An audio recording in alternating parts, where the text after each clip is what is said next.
Hey, good evening. Tonight we have a different platform, so to say. Tonight we are not on Facebook. We are on YouTube and Periscope, and Huh? the reason is to give those platforms, definitely Periscope, a different play and a different audience because it's a different audience on Periscope. Today's topic is growing up in addiction and growing up around addiction.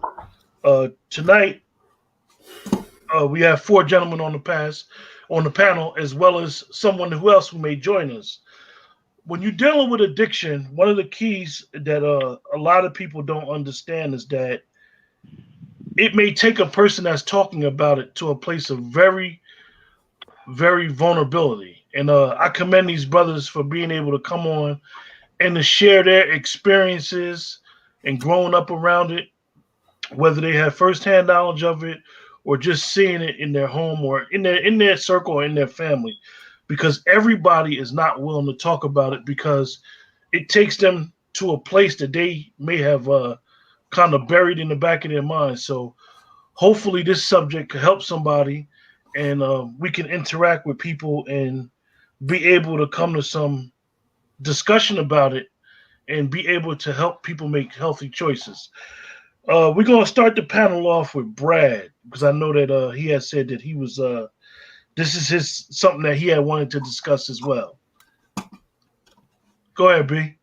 I think for me, I just want to open up and say my mother's addiction, and we already had the fatherhood. So everybody who's checked the platform and heard my story already know that I didn't have a father in my life. Growing up with my mother's addiction really shaped the life that I had, good, bad, and indifferent. And those experiences will always resonate with me. So as we get into the discussion tonight, I'm really going to really open up and really get deep into talk about um, how those experiences shape my life, good, bad, and indifferent. And um, if we get nothing from tonight, if someone's watching this tonight and been through what I've been through, and hopefully can grab some type of encouragement or some understanding that they're not going through this alone, that they're not the only one of this type that's seen the type of destruction that they're seeing, and they can grow from it, and that somebody else's failure, even if it is your mother or your father's, their failure doesn't dictate you. And I think that's what maybe we'll get from tonight. Also, we have a new panel member up here. As with Brad and Rel, we have my cousin Darren, who has he's an elder amongst us, so he has some things he'd like to share. Go away, Darren. I just give my background. Darren, I was born and raised in Newark. Um, 57. I have five children.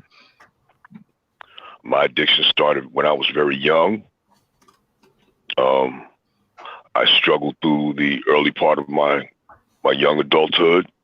By the time I got to, I would say my 30s, that's when I started to realize the destruction that I was creating, not just for myself, but through my family. And I started to change my life around. In the process of changing my life around, I started to notice that my not just my addiction, but a lot of things that I was born and raised to know and come to know and understand, a lot of those things was totally twisted and wrong. Um, when you say dysfunction, what you call dysfunction, I probably would say it was everyday life, because I don't care who anybody was when you came from my generation.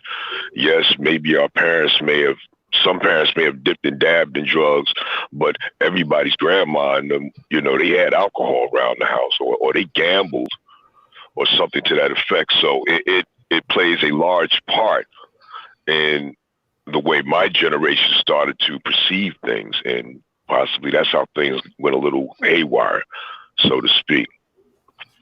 Um, where I'm at now, I'm just trying to slide into my golden years as slowly and carefully as possible, and try to be aware of things around me. If I could pass on a good word, I will. If I can't, I just say peace to you and I keep it moving. That's it. Hey, Rel, what would be Mhm. your beginning statements on addiction?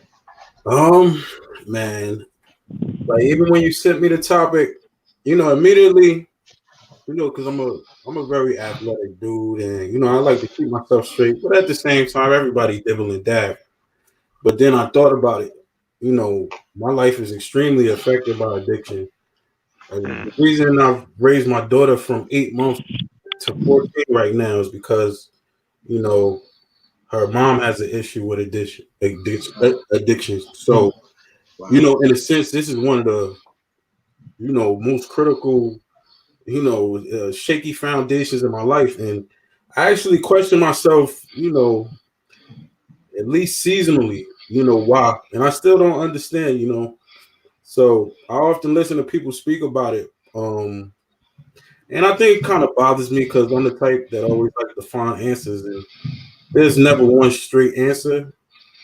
And I just find like everybody has their ways of dealing with it. Um, but no, this is like one of the this is really critical, Wow. to me. God So bless you, brother. yeah, thanks. Well, one of the key words that Darren had mentioned was when you from experience when you growing up in that type of environment at a certain point I believe that the kid doesn't understand that this type of dysfunction Mhm, is the word that he used is normalized. Yo. Like mhm, this is considered the norm. This is considered, when I was younger, uh, late 70s, early 80s, this behavior was normal. It was nothing for my parents as well as my elders to go out and party, so to say. Then when the early '80s, when we consider just think of the marijuana was like smoking a cigarette is today.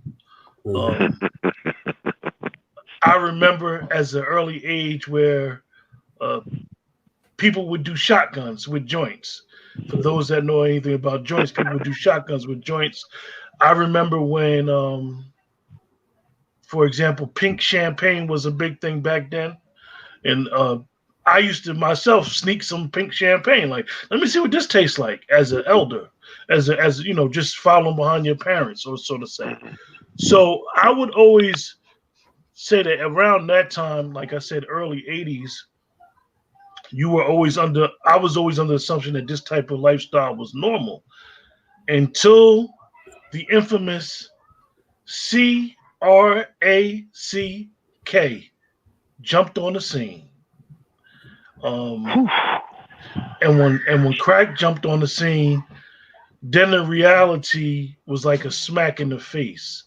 Opposed to most of our parents who grew up in the '70s, Yeah, I didn't heroin, have a crack smoking mouth. heroin was more of I would say like a everyday person's high. And what I mean by it back then is that the working person could do it. The working person could function because it wasn't one of those things where it wiped all your money away back then.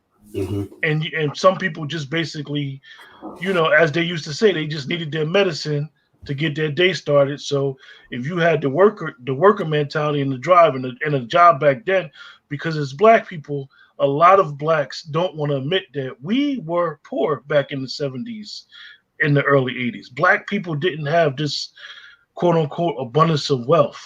Um, Most of us are our families are second generation homeowners.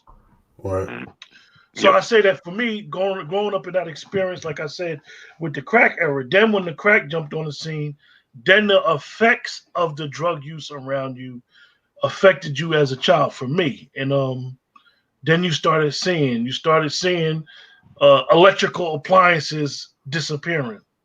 Um, so you don't really understand, like it's funny now that you could probably get a VCR for $20, but when VCRs first came out in the 80s, VCRs was $300 and $400. And you notice little things like you had a VCR one day, 2-3 days later, your VCR is gone. Mm-hmm. So you like, what the hell? What the hell is going on? And this is due to the drugs.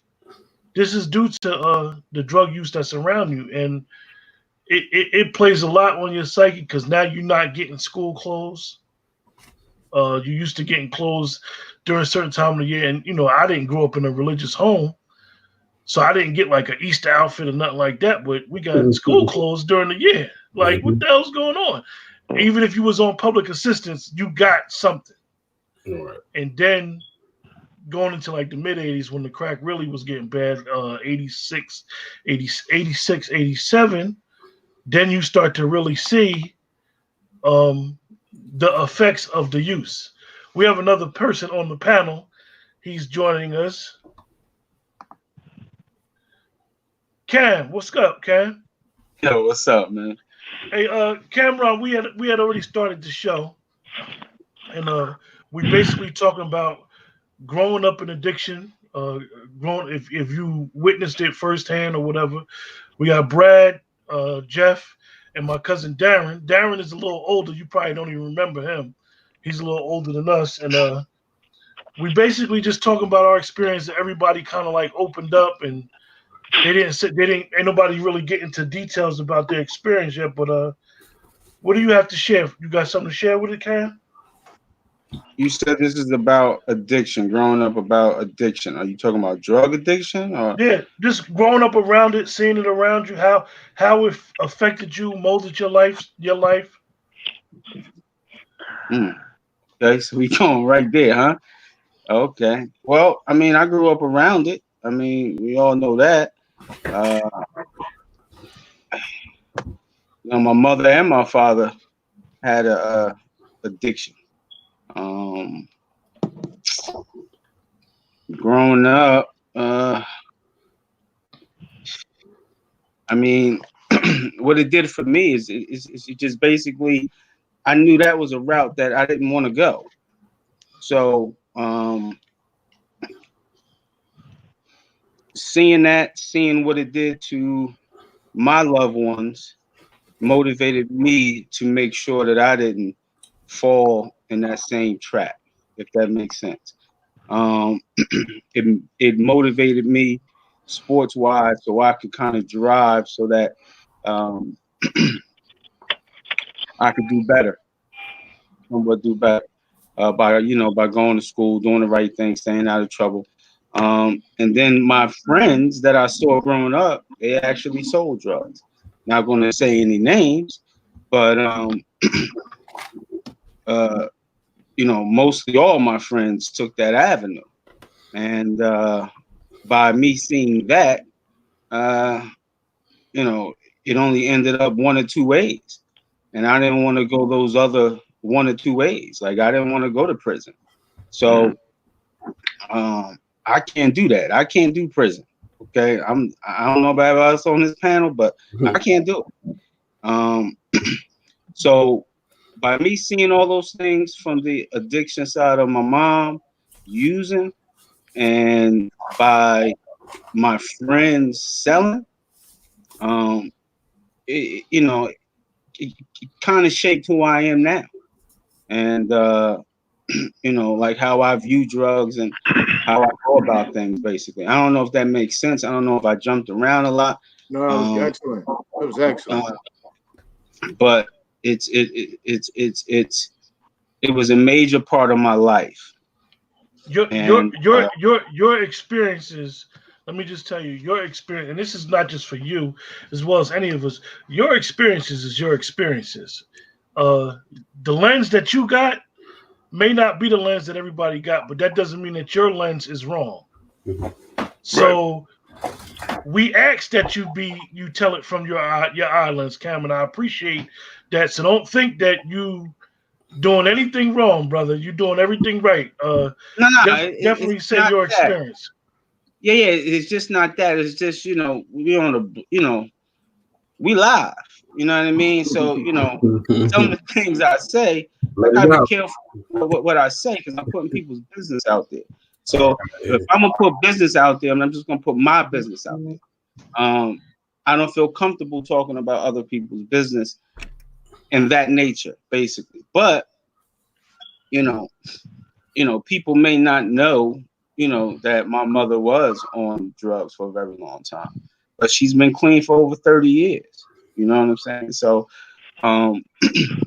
but everybody who knows us knows my friends. So if you know my friends, then you know those, those avenues. So that's why I was kind of tippy-toeing around it because I wanted to be careful what I said. But addiction has a major part of who you are as a person. I mean, the things you see and the things you go through are trauma. I mean, like that's another form of trauma for somebody young. You know what I mean? So it's deep to me. That's how I see it. It's deep. But you can either go one or two ways with it. You either following that path or you following the other path. I don't see a third avenue. Maybe one of the other panelists could give me another avenue, but I haven't seen a third avenue. It's either you go this way or you go that way with it. And I chose to go that way. Not saying I'm better than the individuals who chose to go the other way. I'm not saying that. I just chose a different avenue because, I definitely wasn't going to use drugs. We all know that. I've never even smoked a blunt. So, I was one of the guys who only started drinking at the age of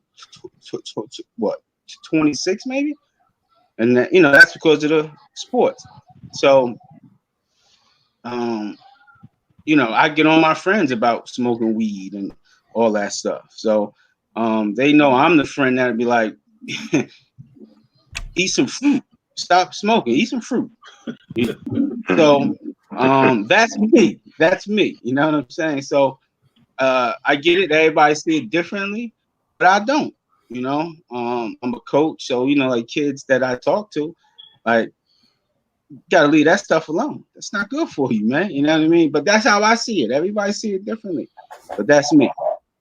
But let me stop talking, man, and let everybody else talk, man. This ain't my show. This is everybody's show.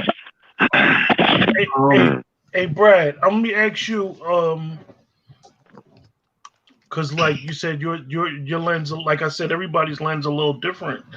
How did you feel like growing up? Did you feel like it was dysfunction? Oh, I'm glad you put me there because I really wanted to get there before it got off the topic. It was normal. I thought everybody's parents had some type of drug problem, some type of addiction. I thought all Black people solved their problems by fighting. It was only when I got to college and once I started getting into my profession that I realized there was some people that really had and I'm gonna tell you another blessing was my mother hooked up with a drug dealer, big time drug dealer who was connected to Alpo back in the day. And we had a crack house in Orange. Well, not a crack house, a heroin house in Orange before crack, 79, 78. The blessing for me was those doors got kicked in and she went to jail and I got to move to Union, New Jersey and go to Union schools. And when I went to Union schools, that changed my life because I met those white people and I wasn't afraid of to talk to those white people. And when I started talking to those white people, I started realizing they sit down at 6 o'clock and have dinner as a family. I realized they go on family vacations. And that's when I started to realize when I was about 17. And then when I got to college, it was solidified that the way I grew up, that's when I realized I had to break the chain. There was a chain. There was a chain of generation to generation of dysfunction. And I saw that I was part of that dysfunction and I had to break it for my children. Mm. So that was part of the where none of my children didn't enroll in the college. I have one that has not finished, and I have 5 children. We have 7. We have 2 that are younger, but none of my children did not touch a college. And later in life, I don't know if college is really the answer, but I know I have to push them to something. And I know that's what happened in our communities due to the drug dysfunction, due to the drug addiction. While the parents were so busy being addicted, my mother couldn't really push me for anything. She couldn't challenge me. Her mind was too busy in other places that she couldn't push me and challenge me to things. And it was only by the grace of God that I went to Union, New Jersey and got that education that in and of itself, if you follow the program, it was set up for your success. Okay, so hey, Darren, I'm gonna ask you as our elder in the conversation. Like I said, for what I seen when we was kids, when I was a kid, how was it when that drug jumped on the scene? Because cocaine was always considered the rich white man's drug. So when black people couldn't afford it, when black people were able to afford a cheaper form, how was it presented to the inner cities? Can you hear me? Yeah. Okay. All right, let me take it back a bit. Cocaine had started coming into an abundance in and around 78, 79. All right. Cats was speedballing more. Now, we talking pre-Richard Pryor and Freebasing. All right. It had started being a little more accessible. Like I said, most of the people from my generation, they were still about their heroin. So we already knew about that. Boom. 80s come. Richard Pryor talked about, everybody heard about Richard Pryor getting burned up and wanted to find out what he was doing, what happened. He was talking about freebasing. So it was like, well, okay, what's this freebasing thing about? And they found out what it was, what it consists of. And those who could try it, at first, everybody couldn't do it because everybody didn't know the process and how to manufacture it, so to speak. By the time 84 came around, that's when crack, well, they wasn't calling it crack at that time. Brad, you being from over the way, you probably remember once upon a time you used to hear the term basura. Basura, yeah. Basura. That's what it was called back then. Hookah. And then it really started to gain momentum like wildfire. By the time 1986 hit, it had already done its devastation. And I'm not just talking about Newark. I'm not just talking about New York. I'm talking about where my people lived at in Pittsburgh, where I used to go hang at down there in North and South Philly, in D.C., in Cleveland. You've seen the very same devastation. The night of the living dead, people running around 1, 2, 3, 4, 5 o'clock in the morning looking like zombies, man. Totally neglecting everything of substance. Your children, your home, job, that was non-existent. And it literally just destroyed the whole fabric of our community, at that time. And I'm going back between the mid 80s to about the mid to almost late 90s. It really did a bad job on our community specifically. Which I have a question for a couple of the gentlemen. Being as though you have had your early beginnings of dealing with parents through addiction, would you say that you hold any animosity toward them? once you got to a certain point because of their inability to deal with you. So, Because I know that once upon a time I did. Mhm. You know, because again, I came from it. My dad was a drug addict, and my mother was also an alcoholic. So I got it both barrels. I know what neglect and abandonment is all about. And I had animosity in my heart for a long time again. And I had that in my heart because I was going through my own addiction. I was running wild out there. But again, for a while, again, I need to ask, in your early beginnings, once you got to a certain point, did you hold animosity in your heart toward that parent that you felt should have had, your whole life? They should have been responsible for your life instead of running around looking for that next hit. Cam, you want to go? Jeff, that's right. Jeff wanted to talk about it from his baby mother perspective. That makes sense. Go ahead, Jeff. I mean, when he asked that question, I kind of think about that. My father had issues as well. Okay. And I actually, the last I remember him was at 5, and I ain't meet him again till he's 22. Now he did have an issue. As far as me feeling some type of way about it, no. I feel like I'm accountable for whatever happened to me.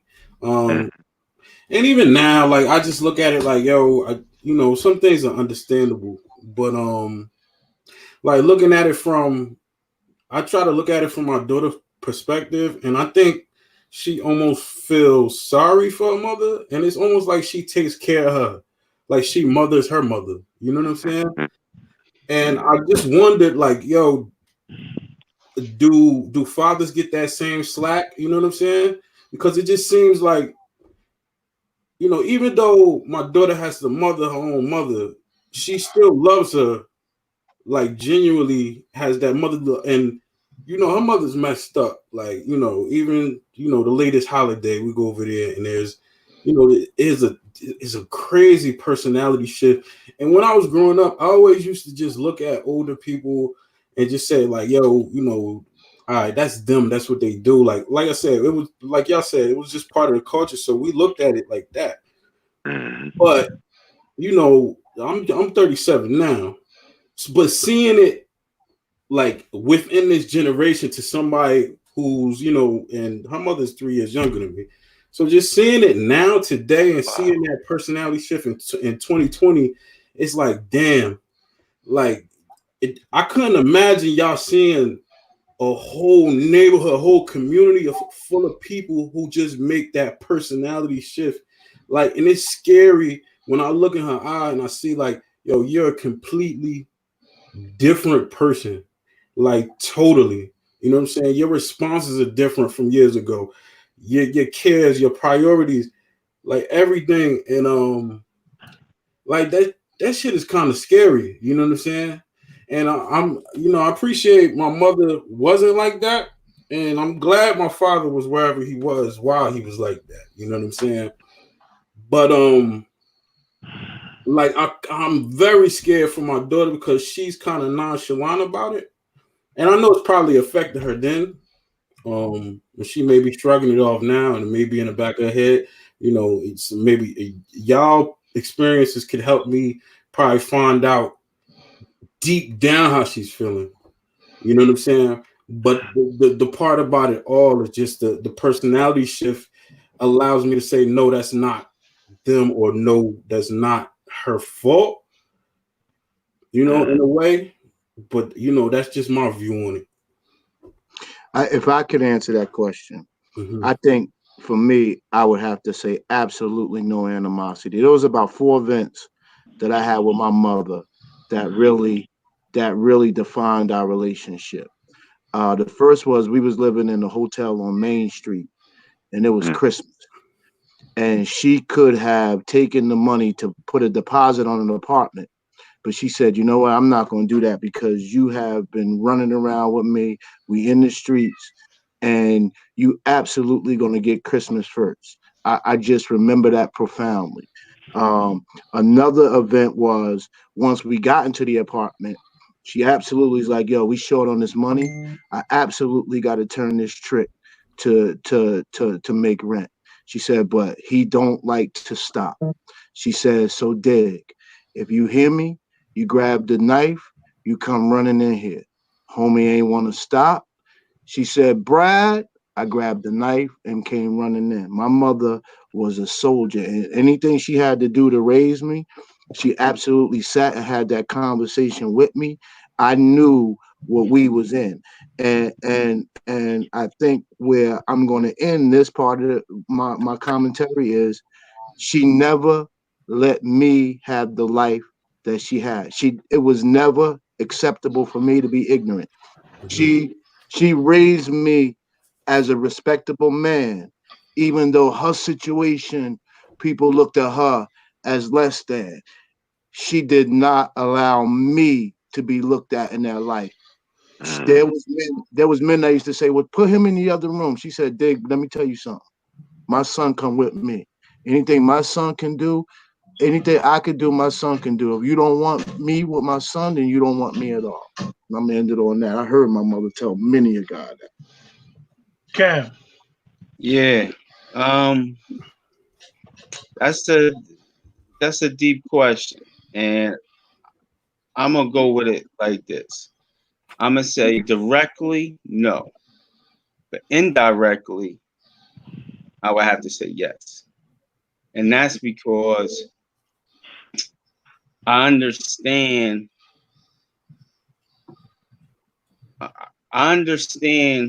what she was going through at the time of her addiction, right?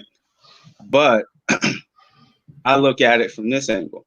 I look at it as some of the opportunities that I could have had if she wasn't under the influence of drugs, and what that did for me growing up. And that's what I think a lot of people don't focus on.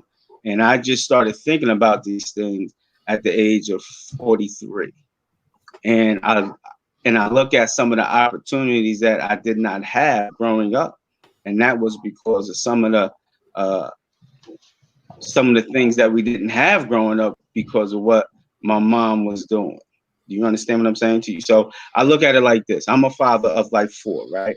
So I made sure that my kids have certain opportunities, right? So I couldn't be out there wilding, using drugs and doing all those things, right? So for me, I try to give my kids what I didn't have. So I look at the same thing as I was growing up, that if I would have had these opportunities, I would have been better off. I'm just being honest. Right. But I don't have no hard feelings against my mom. Like, it may sound crazy, but I don't have any hard feelings because I get it. It could have been worse. So I always look at it as my situation could have been worse. I could have been walking around the streets with no food for days. It wasn't like that. You know what I mean? So she was functional, but under the influence, you still lose out on opportunities. You understand what I'm saying to you? Like, I remember used to being embarrassed going to football dinners, right? But I've never said anything about that, right? So it was a lot of things growing up that I think about now that I didn't think about as I was growing up, because I built up those walls, right? And those walls that we probably all built up, and then we don't even like talking about, because that's the meat and bones of like who we are, if that makes sense. Yeah. You understand what I'm saying? Yeah. So when I say indirectly, that's what I mean. Indirectly, yes, but directly, no. I do not have any hard feelings towards my mom. Now, my pops, even though that, he's deceased, and he's just another dude. You understand what I'm saying? Like, I only seen him 5 times in my life. You understand what I'm saying to you? And then the last time I basically seen him, I was in a hotel in New York City, and he told me to sit there. And the nigga never came back. So that's a whole nother story. That's a whole nother story. And that side of my family, I don't even have a connection with. And my kids never even seen that side of my family. You understand what I'm saying to you? Because that's a whole nother avenue. But you know, because I got it on both sides. You know what I mean? So, you know, like he was on crack, he did everything but rape somebody. You understand what I'm saying to you? So he died in jail. So, you know, that's a whole nother avenue. For me, I'm gonna say absolutely hell resentment to about 8 years ago. I say this because Cameron and Brad are my peers is we grew up together. So a lot of the things that people see now and the person that I am today is the person that they really know. I dealt with major anger issues, man, major resentment, and this fueled me to go to the street because for me, I felt as though that I had to do what I had to do. Once I got a taste of that street money, it was all she wrote. And to be perfectly honest with you, it was basically I was a kid, and Brad could attest to it because me and Brad was together.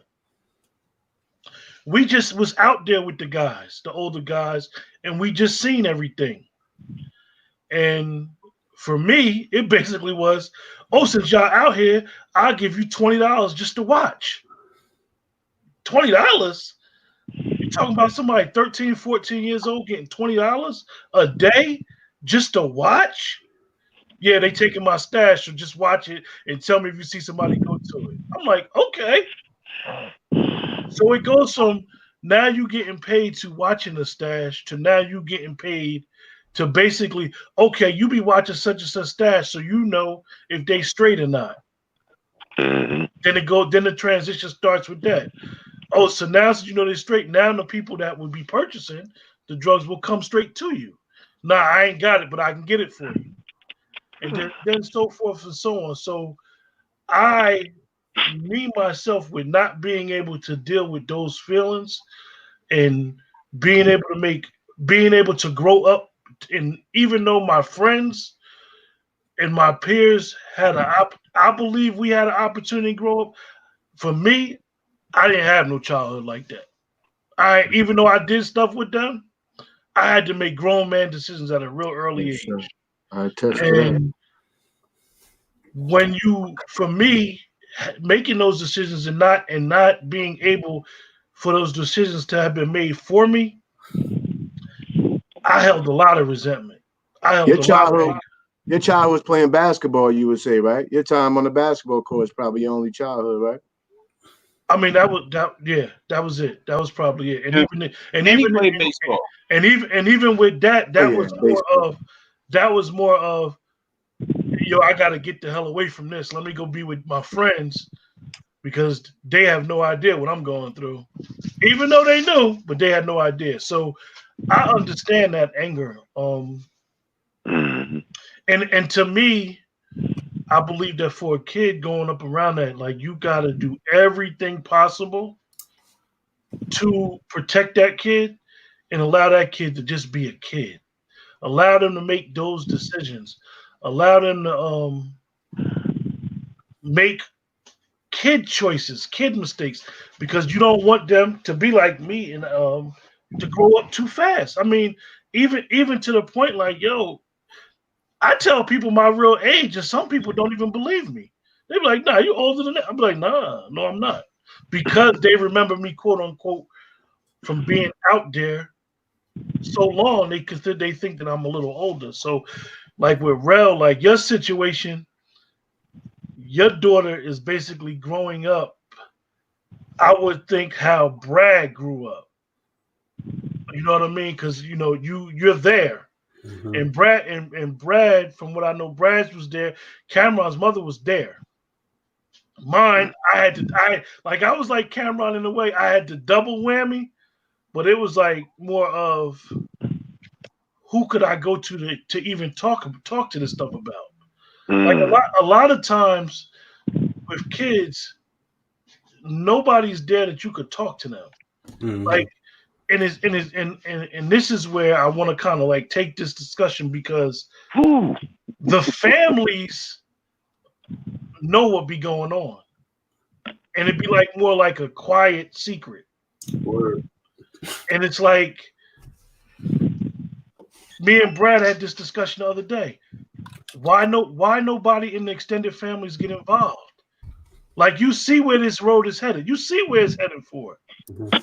You see it. I mean, my cousin Darren's father, like, he seen me gambling at a young age, and straight up, he taught me how to gamble. He taught me how to count money. He taught me about money, because I asked him for 50 cents, and I'll be straight up. And then when he pulled out his money, I said, "Nah, give me $1." He said, "Nah, you asked for 50 cents." And then I saved 50 cents and gambled with him, and he took my money and he didn't give it back. That was a lesson. So, That's right. it was a lesson. And basically, I grew up where we lived at was behind a bar, so I seen a lot of stuff where people was going in the bar, coming out the bar. That was like the pathway to seeing a lot of the Back of the bar through the a lot. lot of the people that was using drugs, like, getting high. So for me, I made some decisions that at the time were decisions that I thought was best for me, but they was really bad decisions and choices as a kid. And no kid should ever be put in a position to make any type of decisions about how they gonna take care of themselves at 13 and 14 years old. That's kind of crazy.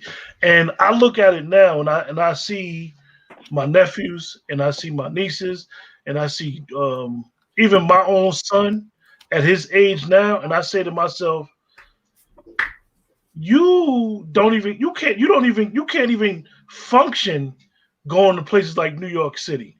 At 14, I was going to New York City playing in the subway. I know how to get to New York at 14 years old. Like, legitimately, jump on a train, catch the connection at 145th. I'm uptown, then I'm going to Bronx. Like, I could tell people, even now, I tell people about stuff on the Grand Concourse that was going on back at 15, 16 years old. So I say that a child at that age, to make a long story short, shouldn't have been making those type of decisions. And those decisions led to me being in the street, being out there and hustling, and basically, outside of using drugs, doing the same lifestyle that I seen going on growing up. But you know what, Quentin? That goes back into what I said as far as neglect and abandonment. Us doing, same thing here, man. I mean, I'm born and raised down near Newark, South Ward. I wasn't one of the halves, all right? And I had to learn to go get it a lot earlier than that, man. I'm, like I said, my true addiction, the first time I literally picked up, I was 11, man. All right? And I too seen those. I also seen those older guys, man, and I back then during my time, if you didn't have no Wrangler jeans with the sewn in creases, if you didn't have the different color uptown, we used to call them uptowns then, they were the pro kids with the 3 stripes on the side, or the different color canvas Converses that y'all call Chucks now. If you didn't have that, along with your leather jacket and your leather cap, man, you got, as y'all say, you got clowned on. So when you wanted to become part of. So therefore, you didn't, if mom and dad wasn't there to help you out and help you get it, you had to figure out, well, how am I going to do this? Well, I got to start hustling. Fortunately for me, I never had a problem with cutting grass. Back then, bagging up groceries at the supermarket. I worked at a Catholic church that I ended up stealing out them people's safe. All right, you see the progression. Because now we're talking about, I'm like 11, 12 years old. until my mom sent me to go live with my father in Pittsburgh. Where the major damage came in, where we started talking about things being the norm, was one day I stole a joint out my father's cigarette pack. And he found out, and he called me in the room, and the worst thing he could have told me was, you know, I don't want you out there in the street messing with them jokers. If you're going to do that, I'd rather you do it in the house with me. On the one hand, that was cool because, you know, Pop gave his seal of approval that I could do this. You don't give that kind of power to a child. But being is who he was, and at the time, the mindset of not just him, but countless other parents who was involved in these things, that was the norm. Your parents were aware of what you were doing to a certain point. And once I got that validation, then that right there gave me free will to do a whole lot of other things. It wasn't nothing for me to creep in the neighbor's window. It wasn't nothing for me and my man. Where we knew Mr. Willie that would go in the bar around the corner, and he would leave his deuce in the quarter with the fat Trusian Vogues on it and the wire wheels. He run up in that bar.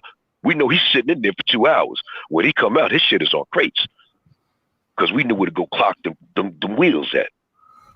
You know, and again, like I said, you do what you have to do because this is what you want. You want it to become part of. All right? You know, we thought, you know, let me keep it on me. I thought this is my validation around my so-called peers to be able to give the appearance, you know, of being one of them or as being a man, not knowing that I was beginning to do more damage in my life than what I knew, you know. Again, these things were the norm. Hey, let me ask Rel something. Mm-hmm. Go ahead. Rel, knowing you is funny. Like I said, is the good thing about this panel. If anybody is watching or will watch in the future, is from our ages, they can see a different spectrum. Right. At your age, Rel, and you said you saw your father, and you know about your father's issues, Mm-hmm. and then you're like, not so much addiction, but your own life and where you grew up at. Now, to have to raise a daughter, and it's like you want to shield her from it, but it's like when you hear our stories, when like you're younger than us, so you don't you heard about the effects of crack, but we're telling you like firsthand, like this is what was going on in the 70s, 80s, back to heroin again. Right. And now we see how heroin and like opioids is like the drug of choice.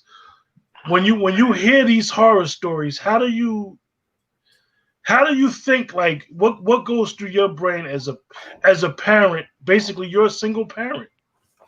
Yeah. Yo, to me, it's kind of, life is crazy. You hear a lot of don't do this and don't do that, and then these things sneak up into your life, and you always heard the warnings, but you don't realize until it's directly happening to you. You know what I'm saying? And it is crazy because, I've always heard of the opioids, the dope back then, and of course the crack and cocaine. And honestly, when it comes to the dope back then, they like you said, they talked about it as if it was casual, so it wasn't that bad. My experience in the street was I seen it tore people up. You know what I'm saying? But I think when you hustle, you kind of ignore most of it. You know what I'm saying? And to a lot of young people that's out there, it's a joke. You know what I'm saying? And I guess that's how they deal with it daily. But when you dealing with something that's so critical to your everyday life, and you're trying to do something right for somebody you're so close to, you know what I'm saying? You trying to find out the answers. You know what I'm saying? Because it specifically deal with your daily, you know what I'm saying, your survival. And then when I just started to look at my situation and analyze, I said, what the hell is this? And I found out it was like opioid use. So it's either dope and pills or something like that. And I just realized, like, yo, this is happening to me. You know what I'm saying? This is directly happening to me. So, and you don't pay attention to the stories and listen and learn. It kind of go in one. It's just like how all our parents taught us all the lessons. You know what I'm saying? It went in one ear and just floated out the next. But like I said, now I try to find the answers through conversations like this. Even though there's no one answer for me, like it's just like, you know, having your mom, you know what I'm saying, or on drugs or something like that, because you got a child that you so close to, and like I said, I had this, you know, since 8 months pretty much, that you so close to, and you don't want them to hurt, you know. So it don't matter if it's not you. You got to deal with it like it's you, because it's hurting somebody that is pretty much you. Like it's kind of devastating. And let's like last year, and it's crazy. I kind of put the onus on myself, like, yo, I gotta fix this, and I'm taking steps. Even last year, man, I felt like I almost did it. You know what I'm saying? Got the girl in a great situation, and it turned around. You know, it turned around completely and went back to what it was. And yo, it's something I still want to solve. You know what I'm saying? Even though it's not my issue, but the type of person I am, if I see somebody suffering that's close to me, you know what I'm saying, I feel like it's almost a responsibility. Maybe that's part of, you know, my manhood, of, you know, us feeling responsible for people close to us. But no, like, you know, it's almost sickening, you know, and I couldn't imagine, like, and I just couldn't imagine something like my mother, you know what I'm saying, Brad's situation, where you seeing it close, even if they care about you, like, at the end of the day, you already know, like, this ain't good. You know what I'm saying? Right. Now the crazy thing is that, like I said, man, this is for me, I'm kind of like the chef, because I kind of like put the panel together, Right. and could kind of figure out who would be great for what. Cameron brought up something that was very interesting, and Cam, how do you feel growing up in your situation? Me and you grew up together, and you being a coach now, seeing them signs, like, even though I know where you coaching now, so it's a little different. But when you were coaching in the public school and you see a kid come and he decent, but it may be a drug issue there. No, they bring kids from the inner cities to them fancy schools. Okay, but how do you deal with that, Cam? Like, you see all the signs, like, yo, this could be bad, yo, but this kid, like, how do you deal with that? I mean, I give him tough love. Like, I get it. Like, I understand. I don't never go to a kid and, you know, tell a kid, you know what I mean? Like, you got to build trust with that young man first, right? So the only way that you build trust is you got to be honest with the young man. So if I see he has issues, like, for instance, you know, when I was at Globe, okay, I had 3 kids murdered on me, okay, and most of those kids was in gangs, okay. So, but they would all come to practice, and they wouldn't bring that, like, to practice, because Coach Chad wouldn't have it. So they would come to practice, they not eating, right? So of course, what do Coach Chad do? He'll feed them, right? So as they see that you there for them, they will start to open up. Like, I had kids who couldn't even read, man. Like, they couldn't even read what I was giving them on the playbook, right? So I'm like, if you can't read this, how you gonna make it in life? You understand what I'm saying to you? So Did you? that's a good question, Q, because like a lot of people don't understand what I took home with me. You understand what I'm saying to you? So like I'm taking this home with me because I know I'm going home and I know what I'm giving my kids, right? But these kids that I'm coaching are my kids too. Like Did you ever? Let me it's ask you, Chad. Did you ever have to tell one of them kids like, "Dude, do you know the type of friends I got?" Like, or do they you knew. understand? They Like knew. half of my friends is in jail right Listen, now. Like, they knew. They knew because Sean would tell them, right? So just remember, Sean used to coach with me. So, they would think, oh, Coach Chad don't know, man. Coach, he's a square. And they'd be like, what? Like, Coach Chad, he had a hand problem growing up. You know what I mean? Like, he was quick with the hands, but Coach Chad never smoked weed. Coach, he don't believe in that. And they knew. I would tell them, like, most of my friends, man, like they all sold drugs. All my friends, listen, let's just put it out there. All my friends sold drugs. My crew, right? So they knew that. And then, once I built that trust and then we start talking, I would see, man, like, even though I thought my situation was bad, some of these kids' situations are totally different, Q. And it made me see, it's like I'm telling you, like I had kids call me and then tell me, Coach, my brother was just murdered in a broad daylight in front of his daughter. You understand what I'm saying to you? So now, how do you deal with that? You understand what I'm saying? Like, he don't want to hear I'm sorry. He like, Coach, I gotta go home and then handle this. I'm like, nah, you can't go home. So I'm sitting with this kid in a dorm, making sure that he don't go home because I know what's gonna happen to him. He either gonna get killed or he's going to jail. So, like that experience that I had at Globe changed me, and I knew my purpose. You know what I mean? So, like a lot of people always say, well, why don't you go for the D1 job?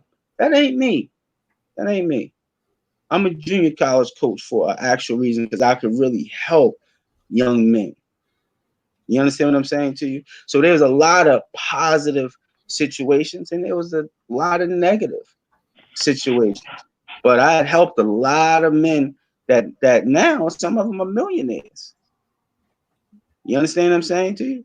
And none of them had fathers. I was like their father. Coach Chad was the father.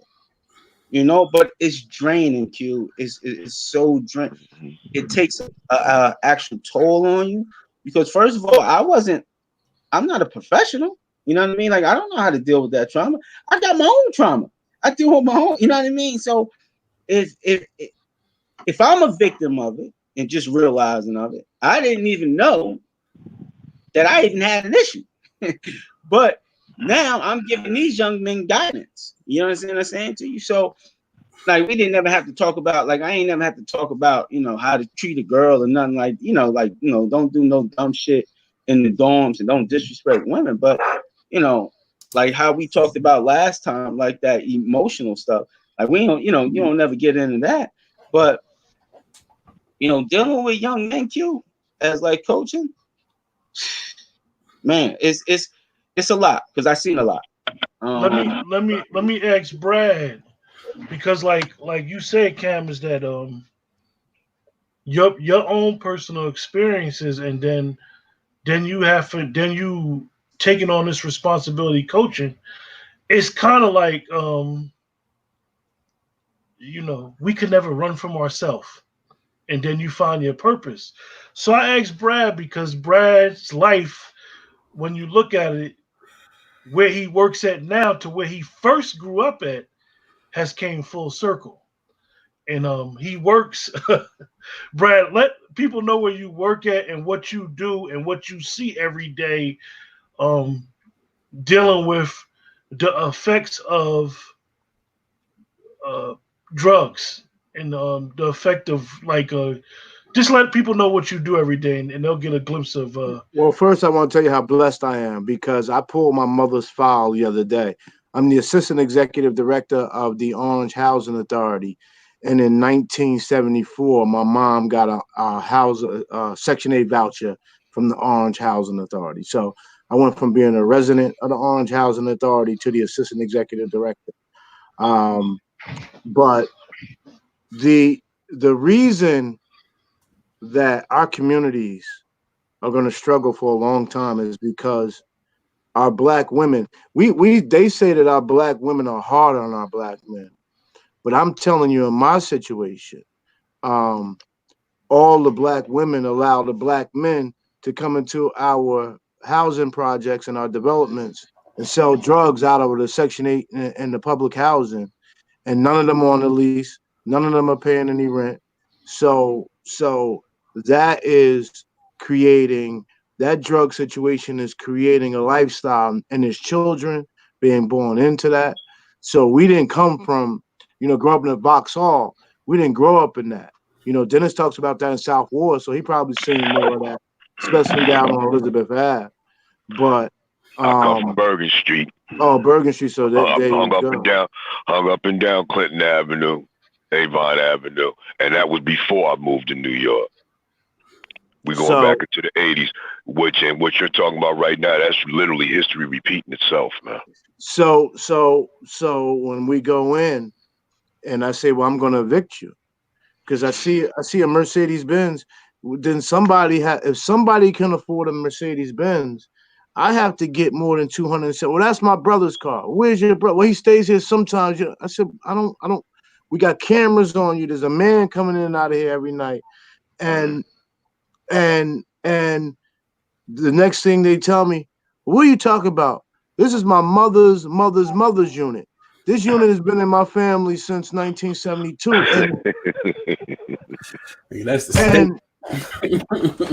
And then the reality hit me that while I came from a tough drug situation, growing up in Vauxhall was totally different. Nobody was trying to get me to inherit poverty. Everybody was trying to push me for greater. In my housing projects, inheriting poverty. In fact, there's people who help other people get Section 8. They don't help other people get jobs. They're more inclined to help you get Section 8 than to help you get a job. Mm-hmm. And I'm gonna stop right there. Playing the game. It's a culture. It's a culture, and hence why this addiction. I'm not gonna do what I usually do, Q, but I can't. This addiction, certain people play on it, whether it be industry, commercial, whether it be political, whether it be social. People play on the addiction. They play on the downtrodden because there's a dollar in that for them. Whether it's would you say is? Let me ask this. I'm not going to necessarily say addiction, but I would say it's the generational mindset of. No, you're right. I tried to tie it to addiction because it's the show, but you're right. Go ahead. Right. It's a mindset. It's a generational mindset that a person does not. Now, I'm not going to say a person. People they'll settle for just what they see. That'll make them happy in the moment instead of trying to push forward, to progress into the future. That mindset's been there for a long time, man. I used to have an opportunity to speak to the kids in Philadelphia on my job because we were the economic hub and the Pennsylvania Convention Center. Everything Philadelphia came through my job, and I used to tell the kids, your biggest dream. I'm a skinny kid from an area outside of Newark, New Jersey. That's the only I didn't tell I didn't go over to Philadelphia to tell people I'm from Vauxhall. That means nothing. So I always tied my life to Newark outside of being outside of the state. So I would tell them, and Philadelphia is big, right? They could do a lot in Philadelphia, but I would tell them, my blessing, while I'm in front of you with the opportunity to speak to some amazing kids in Philadelphia, because I thought bigger than Newark, New Jersey. If I would have thought Newark, New Jersey was all I had, then I couldn't be in Philadelphia with an opportunity to. So if you think bigger than Philadelphia, your height, your trajectory, it'll be greater than Philadelphia. Hey, Jeff, let me ask you, like, I know that a lot of people don't, like we say, is when you're around this and you're born into this, it kind of molds you to who you're going to be.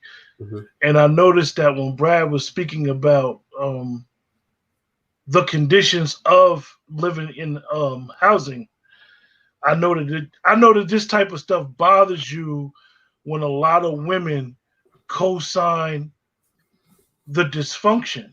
Yeah. So when a lot of people perceive you in the group as like, yo, you always going at the women, you going at the women, or whatever. Yeah. So and knowing what you told us today about you, mm-hmm. I know. Do you feel like you kind of like not sort of let down by the women, or mm-hmm. you holding our women to a higher standard? I think like most men, we, like I said, our community, yo, we all love our mothers, and I just listen to everybody, really talk about, well, do you have any hard, Hard feelings. Say that again, Brad. Animosity, hard feelings. Right. Animosity towards, your parents or whatever. And we all sat here and we said pretty much no. But it's like, Cam was saying, like, yo, this stuff is detrimental to our community. Yo, Cam could have been a billionaire right now. You know what I'm saying? Brad could have been a trillion. This is critical. It's like, this is why they do it. This is exactly why it cripples us. You know what I'm saying? We might, and it's kind of it's a testament to Black strength. You know what I'm saying? Because we still here. A lot of us are very intelligent. If you pull a Black man aside, you really can't fool him for too much. It makes us strong, but at the same time, it cripples us. You know what I'm saying? Mm-hmm. And I just think that like a lot of our women have to be conscious of the power that they have. You know what I'm saying? And it's just like Brad said. They'll let these men in their housing complex or whatever and just do whatever. But I know for the very fact, like they're not consciously thinking about what they're doing, because they've been trained for generation after generation to accept this, just like we were trained generations to accept this as regular behavior. I'm definitely not suggesting it's a conspiracy that let's go get a cheap apartment and house and sell our drugs. It's just natural. You're right, Jeff. It's very subtle in our mind, but the only way that we can wake up, because we have these conversations, and honestly, I've never seen I've never seen a bunch, and I grew up around a bunch of women. I've never seen them sit there and have a serious, conscious conversation about what's going on in the community and direct responsibility and things like that. So, and me, I really put myself on the cross. And I really don't care. I just would like the conversation to be had. You know what I'm saying? Because I feel and some might say, okay, well, that's because you had this experience. But no, like I've had a common Black experience, you know what I'm saying? And a lot of our moms are actually torn up, but we just love mom so much, and we love our parents so much, we just be like, hey man, and we move on. But I just don't think it should be a solid thing anymore, and we have to start talking. And I get a lot of kickback from men, and because I really don't care about how men think about it, because a lot of them, they're so used to the situation, you know what I'm saying? They're not used to anybody even questioning it. So can I say something? Can I say something on that? Yeah. As far as our women being that that mentally expanded to speak on the concepts that we're talking about. For lack of a better phrase, I'm not going to say it's not going to happen, but their priorities are different than ours, where we look at things from a political point of view. Our women are basically looking at basic needs. Right, a survivalist or a survival or like a exactly. You know, when a sister run across a cat, you know, dude doing good, he know how to hustle, so what, so forth. She's looking at just her basic instinct and her basic needs. That's all. If she get a few friends benefits out of it, get her hair did, her nails, maybe get a car out of it, her and dude doing all right, she's happy with that. She could care less about what goes on around the corner unless it directs her and hers directly. And when she go to fight, she basically fighting for hers. She's not fighting for everybody. She's only fighting for hers directly. Exactly. Can I say this? Can we say that there are, since women, we all agree that women outnumber men in the world, correct? Of course. No question. Okay. So then we have to accept, Jeff, I guess my only pushback on you is I accept women in layers, that there's layers of women. And I believe there's a complete layer of woman that absolutely is falling into the, she's not trying to uplift the black, she's not holding them accountable. She's only holding them accountable when he hurts her feelings. As long as he's not hurting her feelings, she will ride with him through a 30-year bid. Hey, Darren. Yo. Let me ask you, because like, you know, you've seen the transition. How do you think addiction has affected our morale as black people in the last 40 years? Morale? Yeah, as far as like where we could be, where we going, are we for lack of better words, the mentality of us, are we headed in the right direction or are we way behind? Oh boy. You got to give me a second to really digest this.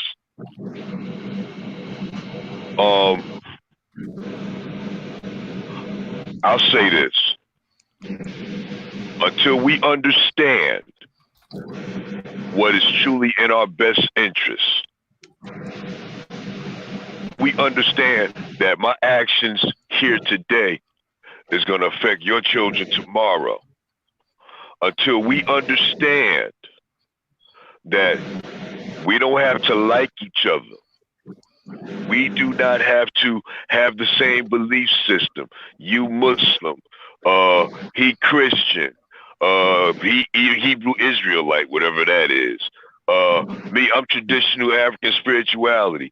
He's Republican. She Democrat. Until we push all of those things aside and understand that, look, all we have is us. I'm not going to bring the racial conversation into this. But until we understand that there are certain things that we need to take responsibility for as a group of people so that we can move forward. Not for us, because I don't care about me no more. Like I said, I'm getting ready for one of my goal years.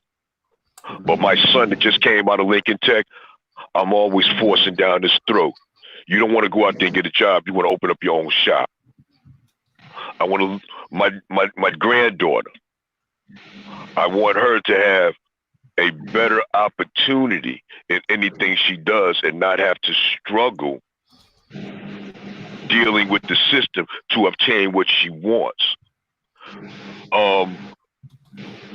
Until we start to garner a bit more respect towards each other, and our children need to see this.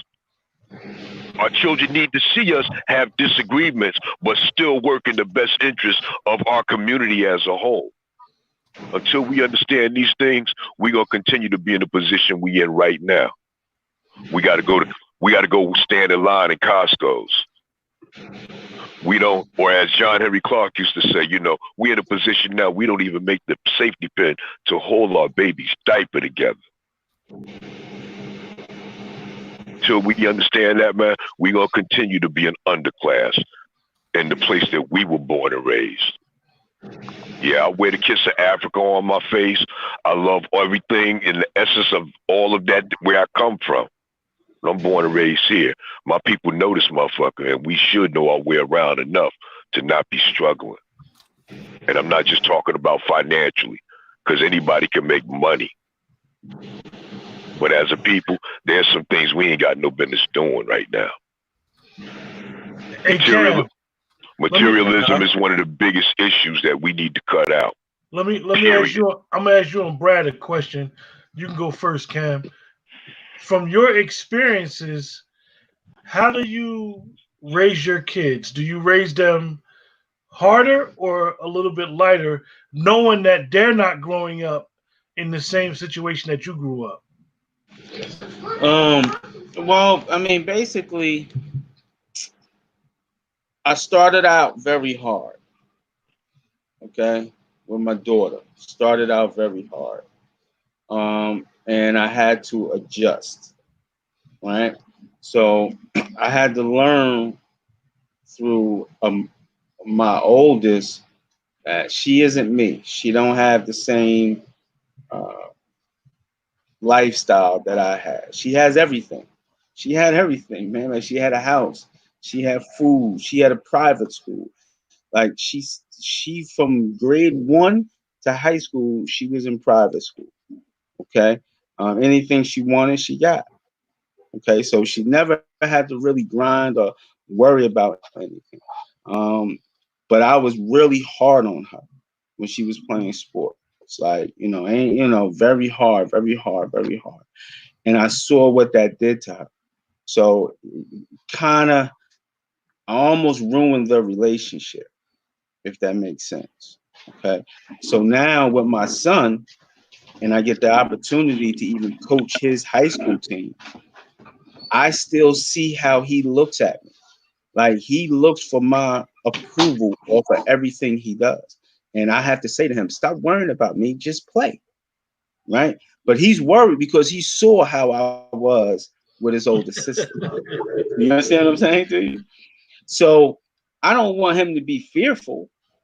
You know what I mean? I'm like, yo, just go play, man. So I constantly give him a positive reinforcement. Like I always tell him, I say, Cam, listen, man, you was a way better athlete than me, right? I said, but what you got to understand is that you got to get that grit, behind you. That's what you need, okay? But natural talent, he got it. And I ain't lying. The boy can play.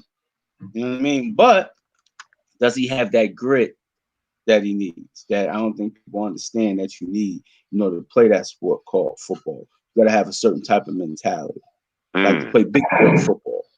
Okay, so me growing up with y'all made me ready for that big boy football. Okay, I see kids who come from pampered backgrounds, and I pampered my kids because I didn't want them to go without, because I went without. If that makes sense. But I'm different. I'm different now. I'm more calm. I'm more relaxed. I tell them it ain't about winning. It's just all about giving me your best. Every time you hit the track or you hit the field, that's all I care about. That's all I care about. And just keep working towards that. Now, I'm blessed. All 4 of my kids are naturally athletically talented. I'm blessed. All of them. And they all love sports. But I'm trying to teach them more, like my son. Like, Cam Jr. He wants to go to Ohio State. Right? All right, I get it. Now, listen, you got the talent. But I'm like, listen, won't you focus on Harvard? Don't play for a team, own a team.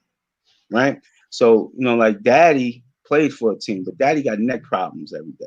Daddy got numbness going down his arm every day. You understand what I'm saying to you? I don't want that for him. Like, I can't get into no beefs right now. It ain't happening. Cam going down because I can't even feel my left arm half the time, Q. You understand what I'm saying to you? So I'm like, Cam, Cam Jr., own the team. Hang around kids from Harvard. Because those type of kids, they trying to own things. Yep. Right? So they trying to own things. They ain't trying to play for the team. They trying to have us play for the team. Because when you play for a team, that's only going to last if you get there 3 years, 4 years. You're going to make a little bit of money, but after taxes, I ain't even going to go into that. Right? But if you own the team, you a suit, you upstairs, you could be there forever. So, I'm trying to push that on them, and I'm trying to, give them other avenues.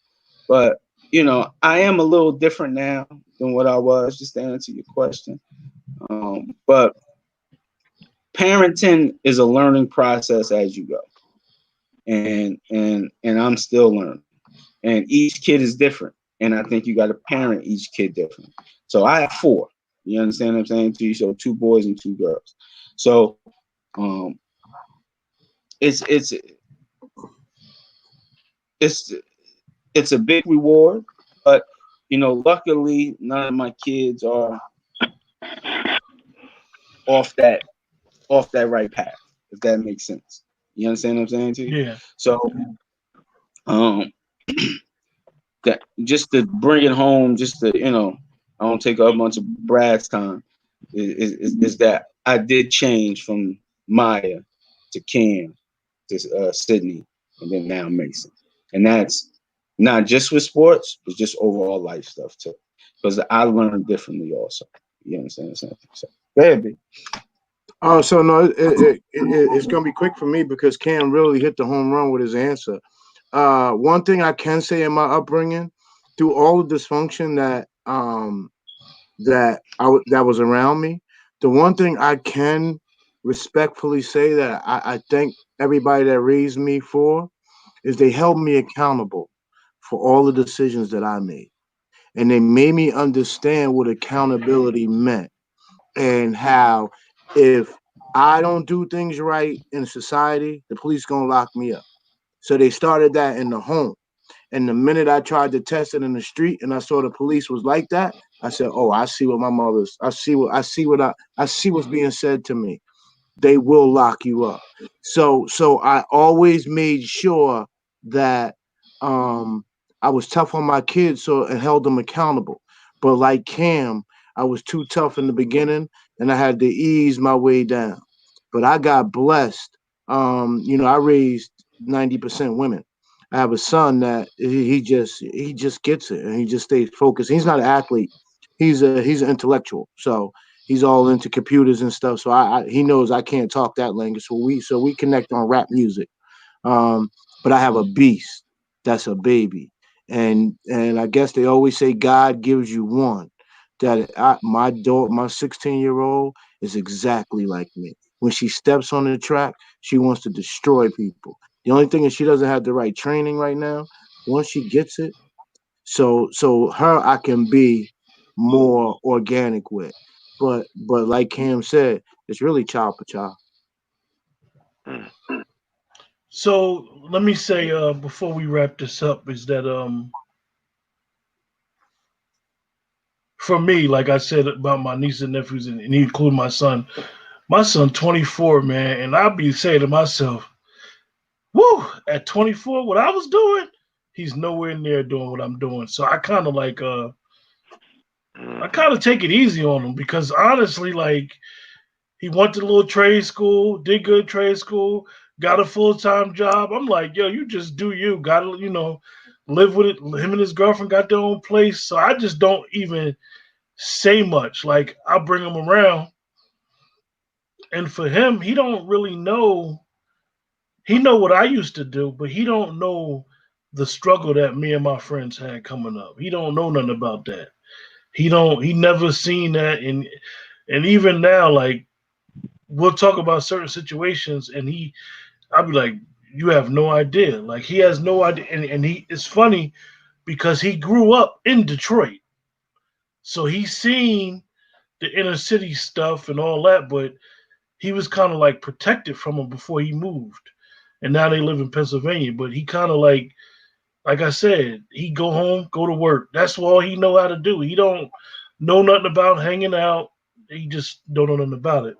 But before we wrap up, man, I'm gonna give all you guys a chance to close out and say what y'all need to say. And as I love to quote Dr. King's book, his last book that he wrote before he was assassinated was "Where Do We Go From Here?"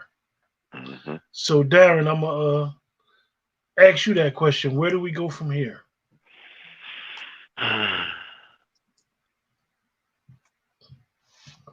Continue to instill the right things in our children, man. You know, I mean, we've learned from our mistakes. Sydney, I'm got some dynamic friends, man. Uh, Brother Rel, you raising a daughter by yourself. My hat's off to you. My heart's out to you, man. I know what it is to be a single parent. You other gentlemen, um, you are dynamic in your own right. I learned Sadie. I learned a lot. And again, all I can say is, hopefully, we can reinforce what we've learned through our experiences and through our mistakes, and continue to raise better human beings, man.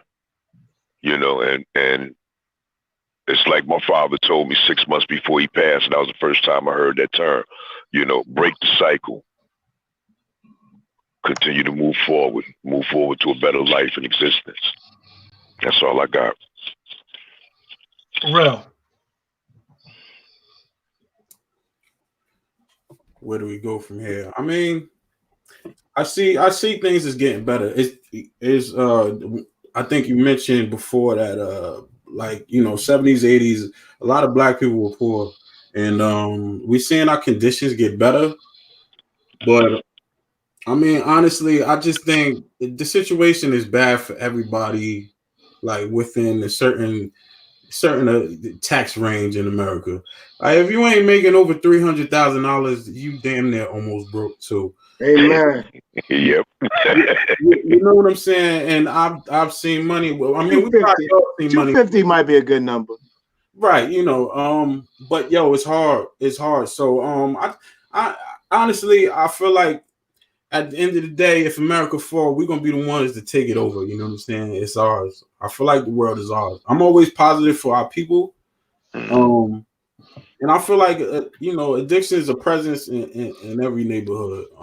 It just we deal with it differently. Because we got a different trauma, we got a different history. Like I said, I'm always for the positivity. I see our people doing better. I just feel like, man, we need to get more conscious and just maybe practice personally losing some of the negativity in the media, like y'all mentioned, and just separating ourselves from some of this stuff that we know is poisonous, and just helping our families do the same. That's all. Cam. Where do we go from here? Well, I mean, I think that we need to keep having these type of forums as men. I think we need to keep pulling back those band-aids that we need to pull back. And for me, I think we need to give our kids, set them up with opportunities so they could be successful, and they learn how to set their families up, and then their kids, and then that generation goes on, if that makes sense. Like, I just think about it. I mean, that's a whole nother subject, but we talk about it, but let's just say like white families, okay? There's a mom and dad in a household, right? But dad is setting the family up for success down the line, right?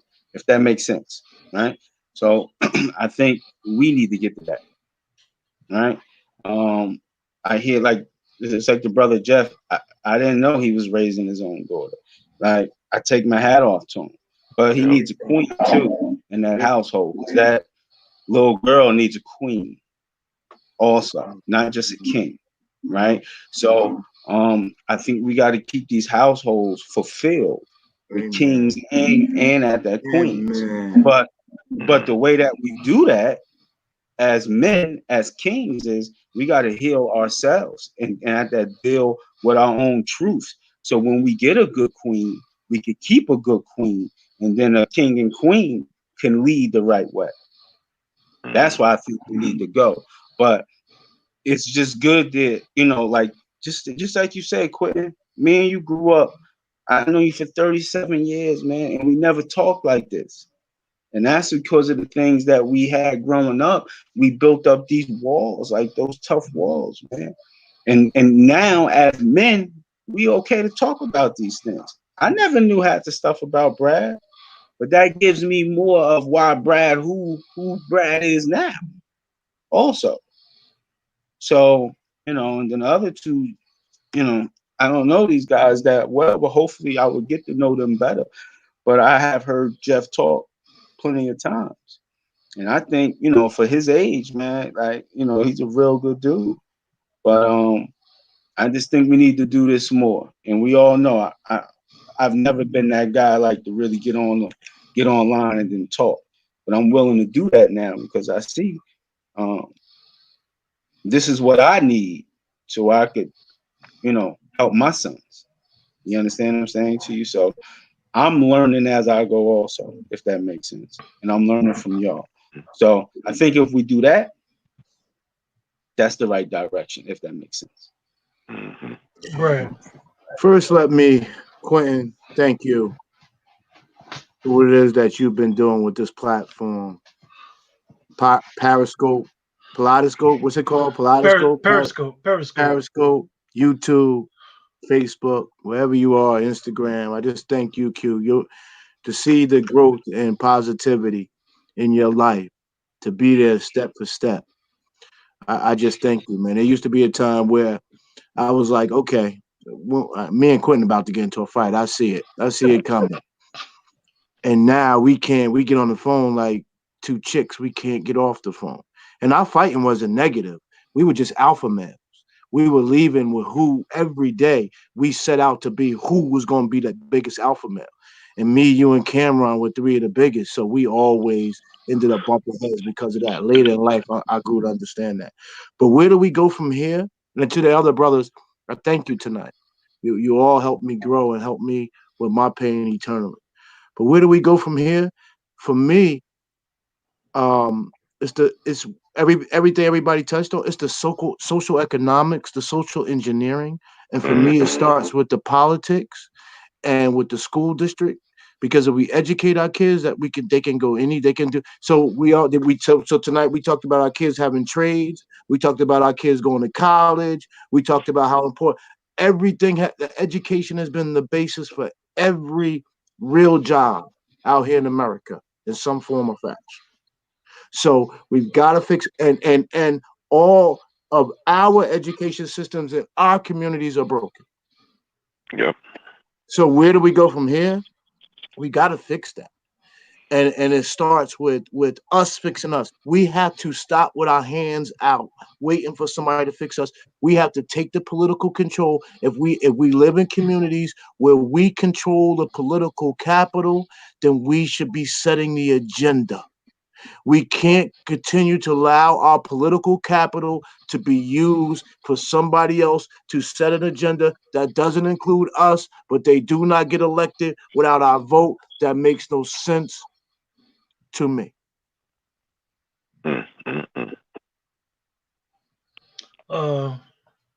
With that, I believe that as one of my elders always say to me is know your history so you can know where you came from and where possibly you could go. And I say that to say that our condition has changed for the better, but the mentality has gotten worse. It has gotten worse because we unfortunately were a targeted generation to lose focus. It was planned for us to lose focus, even though that ultimately the decision is there. where each individual, each one of us made those decisions. But as they say, what happens with crabs in a barrel? Somebody always pulls you down. My theory about that is a barrel is not a crab's natural inhabitant. So he's going to pull somebody down. He's used to being out in the sea and free and amongst his, be able to do what he want to do. We have a unlimited range where we could go from here. I mean, basically the sky is the limit. Fortunately, the platform can go a certain direction, and I believe it is. And I really thank you, brothers, for coming on. The purpose is to build. A lot of times I think that, and I know some people don't like when I say this, is that sometimes a lot of our women don't think that we have these type of conversations amongst each other. And this is one of the biggest fallacies that I think that black women have about black men. Black men been having these conversations, whether they start in the barbershop or on the ball field. We've always had these conversations. And one thing that we could go forward and understand is that, like I said, with Brad and Cameron, because I grew up like the same exact crew. And the decision making is we want to try to take the decisions that kids have to make, those bad decisions or bad choices. We want to take them off the table. Take them off the table. It's a lot of things going on in our inner cities for the good that a lot of people just are oblivious to. A lot of good programs, social programs that's going on that's not going on in the suburbs. The suburbs offers a unique perspective that you are all right unless you say something. If you don't say nothing, nobody know you sick. So with that, man, I thank you, brothers, man, for coming up here, and we could hopefully we can help at least one person understand the dynamic of addiction from 5 different angles. And hopefully soon we could really start to pull back, as Cameron say, pull back some of the band-aids and the ills that plague our community, because the only way that we can have a successful community is by the men leading. The men have to lead. And even so much that with the platform, as Brad said, it's kind of hard to get guys to be transparent, because when we are in forums, a form of vulnerability comes in, and we're so used to that vulnerability being exploited that we stay in our shell. We'd rather not dip our hand in that pool of water, because it's like, nah, I ain't going there, because this type of vulnerability, people gonna think I'm weak. So with that, man, I thank you, brothers, for joining us, man. Anybody that watched us via Periscope or YouTube, I had to leave the Facebook crowd alone because what happened, I got flagged on Facebook for a couple things because of the language. We have to understand that we don't own these platforms, and we're on someone else's platform, so we got to kind of abide by their rules. So that's why I kept it clean. Yeah, you good. And it's funny because YouTube and Facebook are very opposite when it comes to their algorithms and stuff. But we good. And like I said, I thank everybody for joining. With that, everybody have a blessed night and stay safe. All right, peace, brothers. God